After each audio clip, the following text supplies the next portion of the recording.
segment to the CJB YouTube. Yep. And it's going to be focused around basically reviewing classic cars from the ownership perspective. And if somebody's interested, should they buy one? Yes, because we've been getting a lot of questions just through the comments and Facebook and Instagrams. You know, people ask, like, where'd you even find this car? Why do you like it? What's so interesting about it? You know, people are expressing their interest in jumping into the car world, and they're maybe they got some cold feet. They don't know if they should try it. Is it going to cost a lot of money? Do I need lots of crazy tools? You know, does anybody know? So we're going to basically try to save you a lot of Googling time. And just because we know a lot of people in the car community, we can actually interview them and ask them about, you know, why they picked their car, why this car specifically, and, you know, any kind of issues or praises they might have with it or about it, and share that with us so we can then share with you, and you can be well informed when it comes to the vintage world of the vintage cars. So today we're starting with my 1960 Mark II 2.4, because it's probably not going to be with us much longer, as it will be heading to auction. Yes. So kind of out of space, got another project coming in that nobody's seen yet. So we figured now is the time to ask CJ all the questions about this car, because we had two people show up trying to buy it. They were asking some good questions. So, like, you know, we need to do this now specifically. So before it's gone. We brainstormed some questions right here. Typing up a more professional. Yes, we're old school here. This is vintage kind of base shop. So let's go old school, you know, with CAD, which is cardboard aided design. So we got 8 questions that I think will be kind of basic questions of getting to the bottom of why this car specifically. And the first question for CJ is, why this car specifically? What do you like it? What's so cool about it? Why this? Well, I've always kind of wanted a Jaguar since I was a little kid, and my dad used to work on a friend's 48 Mark IV, and he always talked about how much of an absolute piece of junk it was. But when I saw it come to his garage, I was really little, maybe 3 or 4. I just remembered it looked absolutely nothing like his Dodge Brothers touring car, his Model T Ford. It looked nothing like that. And I just thought, red interior, black, it's sleek. Now, in hindsight, I didn't know this as a kid, but it looks like a baby Bentley, and it just really beautiful car. Yeah. This obviously is not a Mark IV, but a Mark IV will probably be in my future at some point. But I saw this one. It was kind of an impulse buy. It was at an auction, and it didn't go for crazy money. It was affordable. So it was kind of like a good entry into the Jaguar world, I guess you could say. And this one was owned by somebody who had it for about 50 years. And I think it was his first car. Him and his dad worked on it a lot. Really good story. Just kind of, I'd hoped I'd keep this car for a long time, but, you know, other projects keep coming. Here's a cool question about this. This is obviously a British car. So how did you even find that since we're in America, by the way, Indiana, to be specific, like how did this car, do you think somebody imported it at some point, or was this part Well, yeah, I mean, you could buy these in America. Okay. However, this one was actually taken delivery new in Japan by a captain in the United States Army, who was stationed in Japan at the time, Okinawa, I believe. And I believe he passed away in 2021, which is, I think, a year before I bought the car. So I never got to meet him or anything, but I believe I bought it from the second owner, and they had it for most of the car's life. But yeah, I guess after he got out of the military, it came stateside with him, and here it is. So the gentleman that was looking at this car just the other day, you know, he was talking about MGs. Like, there's a lot of MGs, but there's not a lot of these. And this is when he was. Well, I think that's not entirely true. I mean, there are quite a few of these. This is what I like to consider almost like a Mustang in the UK. This is kind of this is the lowest tier of the Mark IIs, the 2.4. It was the smallest engine, least powerful, yada, yada, yada. So you had the 2.4, the 3.4, and the 3.8. The 3.8's the hot rod. Everybody wants it. 3.4s is still fun. The 2.4 is a good cruiser, as people like to say. But There are actually a lot of these still kicking around. So it's not very rare, this one necessarily. Um, In the States, maybe. in the States, it's definitely not something you see every day or every month or every year, but they're around. And I don't know, they don't seem to be driven a whole lot. I've actually never seen another one driving around, I don't think. Yeah, I don't think this is the first one I've seen since you bought it. I don't go to car shows or anything like that usually, so But this was your daily driver, right? This was your going to work kind of thing for a while? I did. Yeah, it served me well. I lived close to work, so even if it broke down, which knock on wood, it has not broken down on me. Yeah. I lived pretty close to work, so I would just drive to work every day. And then when my son was just born, the small car seats fit absolutely fine in the back, but the big car seats, they're not so good in the back seat. And I now have two children, and they're both in big car seats. So unfortunately, it's not ideal for that. Yeah. But So what surprised you about it? How long have you had it now? About 3-4 years. 3-4 years. So what kind of surprised you that you were not expecting about this car? This car's pretty much about as I imagined. Yeah. It's a little bit different to drive than an American car. They like to rev a little higher. They're really these 2.4s. I don't have any experience with the 3.4, 3.8, but these 2.4s are very rev happy. They like to rev, and all my American cars, they're just low end torque. This one's more of the high end that likes it. And this is by no means a slow car. It's not fast, but you can run this on the highway, run in modern traffic. It's small, it's nimble, it handles really well. Probably super easy to park in America. It is really easy to park. That's the one. It is a little bit smaller than I originally anticipated, but overall, it's pretty Probably much because you were 3 when you last saw it. Well, those cars are even smaller. So the Mark IV doesn't look anything like this. Okay. They're kind of taller, upright, more conventional. It's a pre-war design. And it's a 4-door. If you can't see it, we'll show it. It's a 4-door. It's got a boot. They never factory built these with a 2-door, so they were all 4 doors. There are some people that have converted them into 2 doors, and they do look great. It's a shame they never made them in 2-door, but the 4 doors do look pretty good. A lot of people comment on the lines of this car and say it really does look good. Nice. Question number 3: ease of operation and maintenance. What would you say about that? It's a pretty easy car to work on. A lot of people, I think there's just a stigma around Jaguars that they're unreliable and they're always broken. And any old car is always going to have its share of flukes and flaws. And this one has been pretty good. I will say some of the basic jobs like valve adjustments and clutches, timing chains, those are a little bit more, you need a little bit of know-how to take care of them. Yeah. But, there's enough shops around that I'm sure would do a clutch in one of these. Now, you get a little more involved because obviously of your profession and you know what you're doing, but you did some little, like you flipped the polarity on what was that all about? Yeah, so I put electronic ignition in this because even though the Lucas system hadn't failed me, I wasn't going to take any chances. So I did put electronic ignition in it, and to do that, you have to reverse the polarity of negative ground. These are originally positive ground. Very European thing. I don't know why exactly they did it, but the negative ground is what everybody's gone to at this point. Yeah, and like a fuel pump and shocks with it, shocks, brakes. Right? Yeah, so I did put an SU aftermarket. It's a copy of the original SU's reproduction, and it lasted like 7 months. And so I ended up putting a Carter rotary pump in it, which is available next day on Amazon for like $50. So, hey, we got Amazon parts in there. And I've always had really, really good luck with those. And I was a little hesitant because I think these European cars tend to like the original stuff better. But overall, it's been no issues. Drum brakes?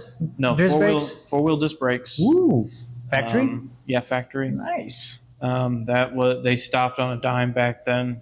That's why it's got that little sign in the back. On the back.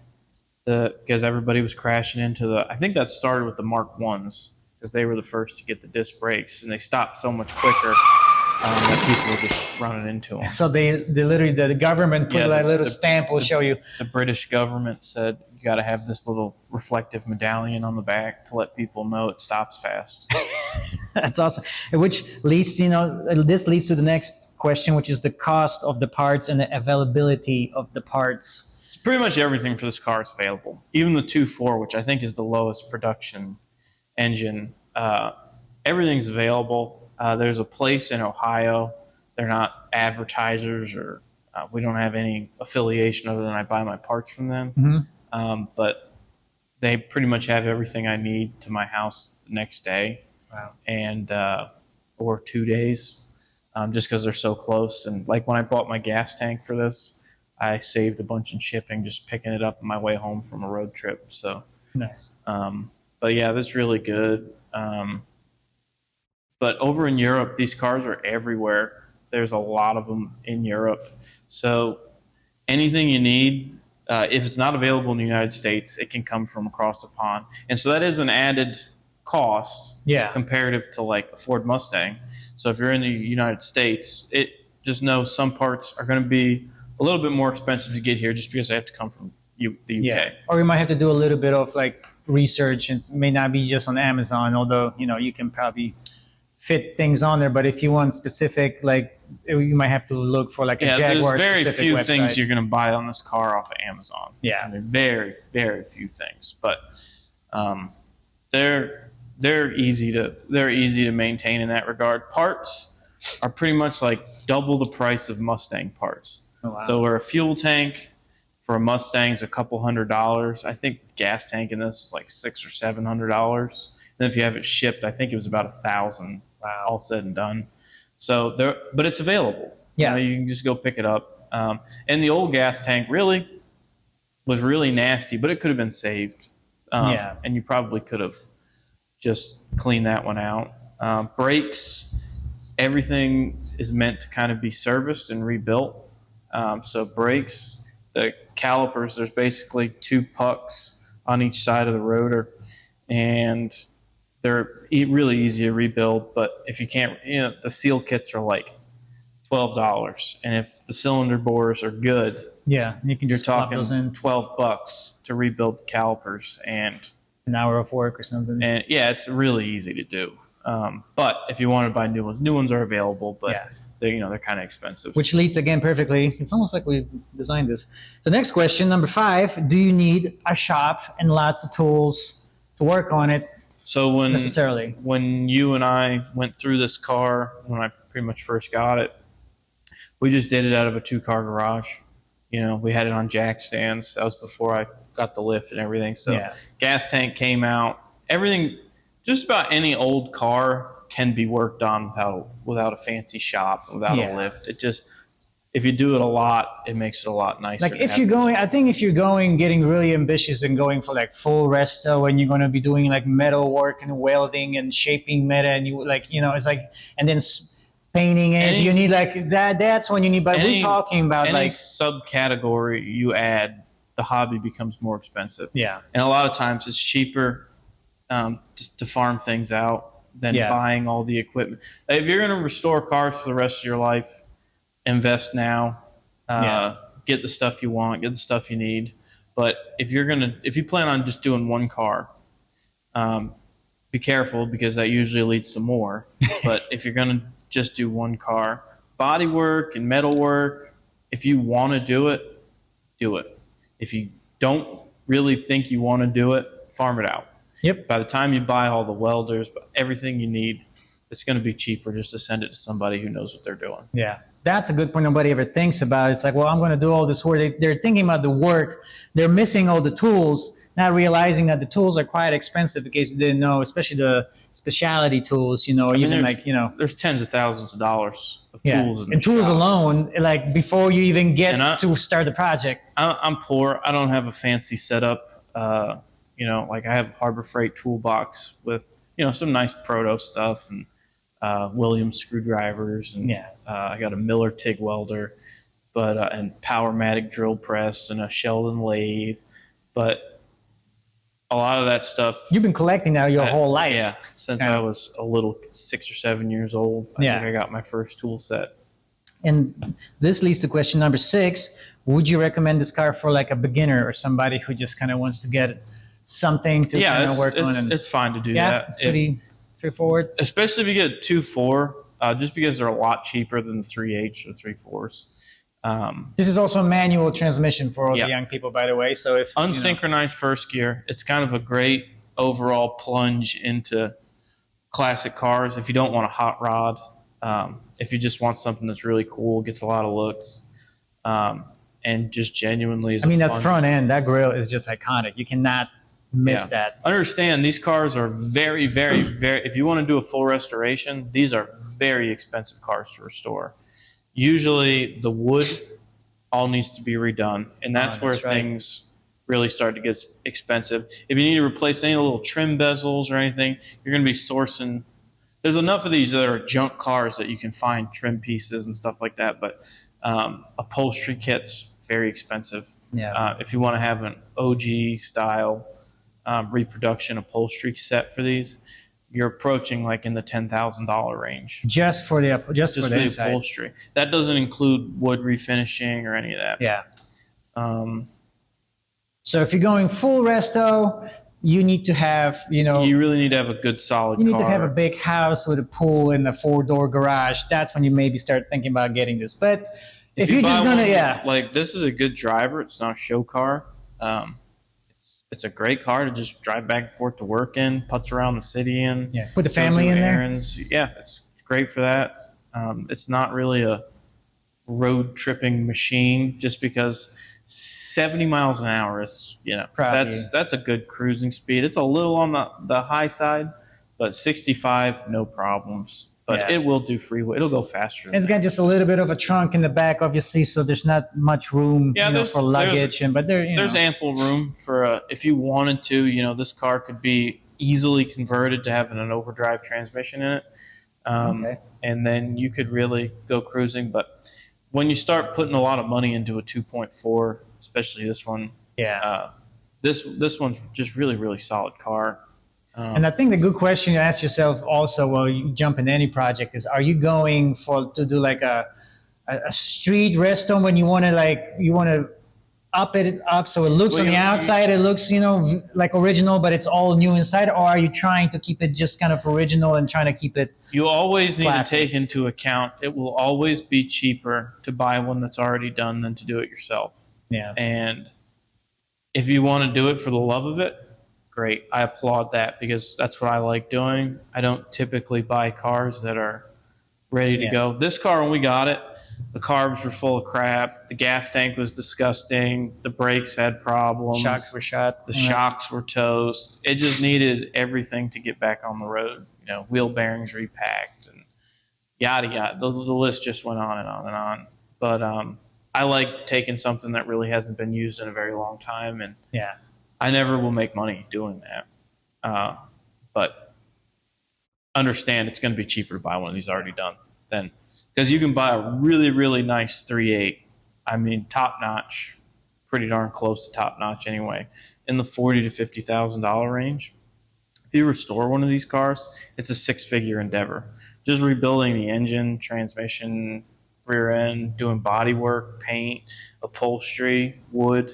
Yeah. If you have wire wheels, if you need to have the wires replated, any of the plating is very expensive now. So understand, you'll be $100,000 into a restoration if you do it yourself. Yeah. Better just send it to us.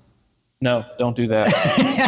He's just like, please no. We don't do full restorations here. Leads us into question number 7 now. Knowing what you know now about this car, now that you worked on it, would you buy it again if a new one popped up?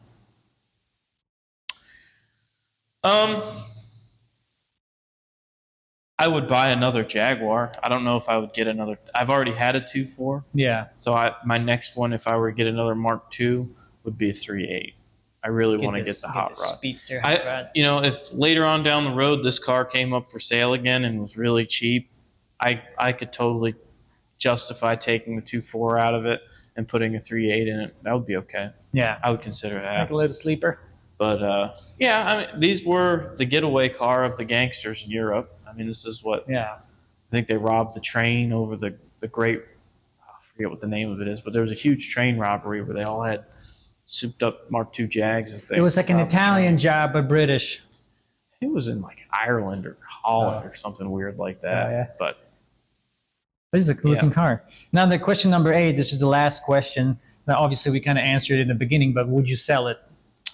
oh yeah, I mean, So I ain't There's get some not- money back, baby.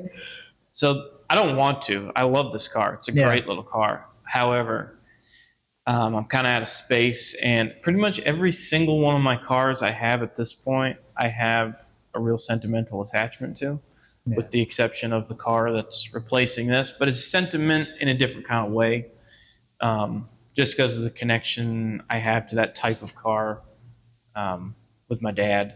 But all my other cars were either gifted to me by family members, been in the family a long time. I still have my first truck, which is in North Carolina, but Nice. I got my wife's uncle's Nice. 77 Ford he bought new. You got that Somehow I Harley. ended up with that. That's My right. Harley, can't get rid of that. Yeah. So everything else I have, with the exception of this car and the one I just bought, I've really got a sentimental attachment to it, and it's not for sale. I just can't bring myself to get rid of that Yeah. stuff. But we do have a lot of other projects that are A lot. really also really cool and like really unique kind Yes, of cars. we do. So it would be nice to And get. hey, we did the grunt work on this car, and it's going to make somebody else That's right. a really good. I wouldn't really call it a project, but it could be fixed up here and there if I had the means and the time and everything to really do this right. It would definitely be getting a red interior again. Yeah. Black on red, man. That's just good. Yeah, Look. I will say just kind of some basic performance numbers on this car. I think it weighs in the 28 to 3,200 pound range, give or take. It's 120 horsepower with the 2.4. This one does not have SU carburetors like the 3438. Everybody looks at this engine and thinks it's been changed, but that's how the 2.4s came. It has Solex downdrafts. They're not side drafts like 3.4s, 3.8s. It's fine. They're more than ample. These can be turned into little stroker engine hot rods with like the 3.4 liter head, or I don't really know. There's a formula to really make these 2.4s a real screamer. Yeah. But it's a really cool car. I would definitely, if I could do it over again, I probably still would have bought it. Nice. I really enjoyed it, but I've only got so much space, and if I want to keep working on other crap, then space, time, and money. It's always like a trifecta. Yeah. But we'll take it out. We'll go for a drive in it. Yeah. It's a fun car, and you can kind of see it's not blistering fast. It's not stupid slow, but it runs good. It drives good. It handles well. This one does not have power steering. I don't know that power steering was available in 60, but it may have been. But this car, it's so light you don't need it. It steers really easy. The brakes are phenomenal. Transmission, it takes a little bit of getting used to, but once you got it down pat, basically you need about 20 miles of good shifting with it, and you'll figure it out. Grind them till you find them. Yep.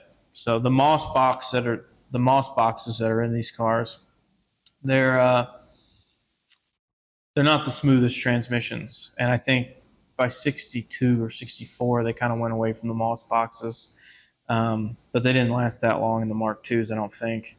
But unsynchronized first gear, and then it really likes to warm up to shift smoothly. It's not the fastest shifting gearbox in the world, but it's more than fine, especially for this car where you're not really in it for the performance. You get that mechanical feel when you just feel in tune with the machine, and it just takes time to you have to learn these old cars. It's not just a push button and go. You have to kind of learn them. Yeah, it definitely doesn't drive like an American car.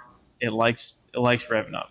It likes shifting in the higher revs. It It's just a happier car when you rev it out a little bit, and that's how they, these were small, by design. They were small displacement engines, so they're not real torquey. The 2.4 is definitely not real torquey. I bet the 3.8s are, but these are not super torquey. But they like to rev up pretty high, and it's a different kind of experience.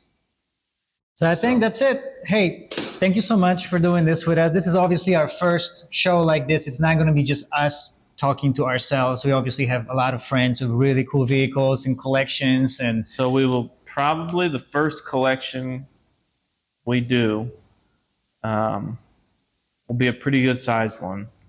And so there's a lot of cars. The first 2 collections probably, because we've got the okay from 2 collectors, and they have pretty wild collections. Yeah, so it'd be really cool to get these guys to get access to them and then just ask them basically all these questions about their car, and then you can decide for yourself if that's something that's accessible to you, and if it is, if it's worth the trouble. Yeah, and if you guys have anything that you want specifically reviewed, I want to make this kind of more of a review for a future purchaser that's looking into, because when I bought this car, the reason why I wanted to do this, when I bought this car, I didn't know anybody that had one, but before I was bidding on it, I was like, are these reliable? Because you always just hear these horror stories about Jaguars. Yeah. And my dad has horror stories about Jaguars, so I just wanted to see, can we talk to people who are interested in buying a car, but it's never been really reviewed in the modern sense of, can I actually keep one of these on the road? Depending on budgets, we're going to have stuff like this. This is what I would call one step above an entry-level old car. Like my 53 Dodge I had would be like the entry-level old car. I think I paid $3,500 for it, and it was very reliable, great driver. I wish we had that one to do this kind of. Well, we've got my little 49 Buckmobile out there, which is kind of semi-close. Sure, but that little Dodge I had, I put 30,000 miles on that car. I can say without a shadow of a doubt, that was a great little car. And I think the new owner's still enjoying it. So, but it would be great I want to do the whole spectrum from high-end stuff all the way down to low-end stuff.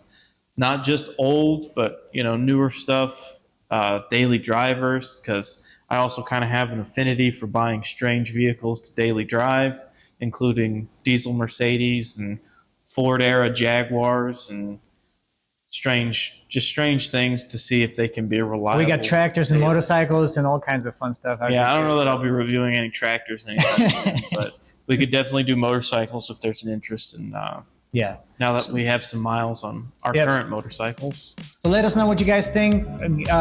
Go in the comments, ask more questions. So if you know anybody that's got a really unique, cool car that maybe we could get to meet or What do you say?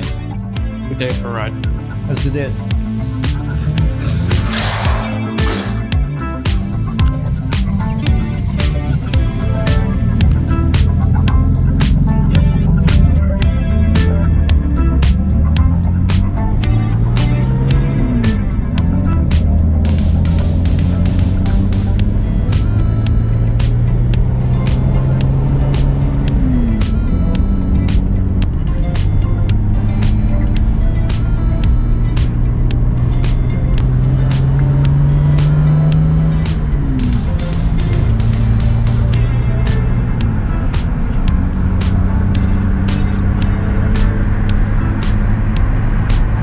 Thanks for watching. If you enjoyed this episode, make sure to subscribe and follow us on Instagram and Facebook for more classic automotive content.